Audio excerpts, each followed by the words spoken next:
कहते हैं कि एक दृश्य, एक विजुअल कई बार कई हजार शब्दों से ज़्यादा प्रभावी होता है और वो इतनी गहरी छाप छोड़ जाता है, कहते हैं कि वो वर्षों तक याद रहता है और कुछ आने वाली पीढ़ियों को शताब्दियों तक याद रहता है।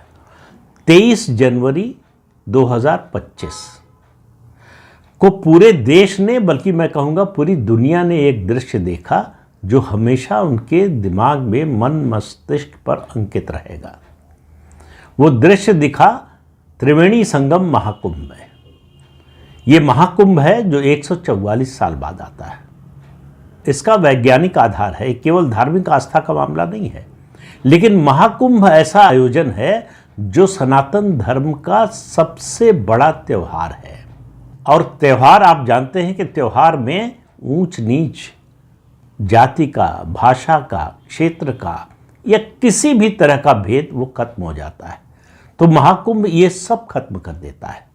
तो ये बातें हम पढ़ते हैं, सुनते हैं, अलग अलग लोग जो है अपने भाषणों में ये बातें कहते हैं, लेकिन सबसे ज़्यादा असर तब होता है जब हम मूर्त रूप में इसे सामने देखते हैं। तो भारतीय संस्कृति का जो मूर्त रूप है वो महाकुंभ है। महाकुंभ में जब हजारों लाखों लोग एक साथ डुबकी लगाते हैं तो किसी को इस बात का न ध्यान रहता है, न चिंता रहती है, न परवाह रहती है, न ये जानने की कोशिश करता है कि उसके बगल में जो डुबकी लगा रहा है वो किस जाति का है, किस धर्म का है, किस प्रदेश का है, किस भाषा में बोलने वाला है, किस तरह का उसका रहन सहन है। कुछ भी जानने की ज़रूरत ही नहीं समझता। ये है सनातन। जब आप अपनी भौतिक पहचान को, जो जीवन से मिली पहचान है, उसको भूल जाते हैं, आप केवल याद रखते हैं अपनी आध्यात्मिक पहचान को। तो जो लोग, लाखों करोड़ों लोग डुबकी लगा रहे हैं, उनके लिए ये किसी जाति का, किसी पार्टी का, किसी सरकार का, किसी नेता का, ये किसी का कार्यक्रम नहीं है। ये उनकी आस्था का कार्यक्रम है।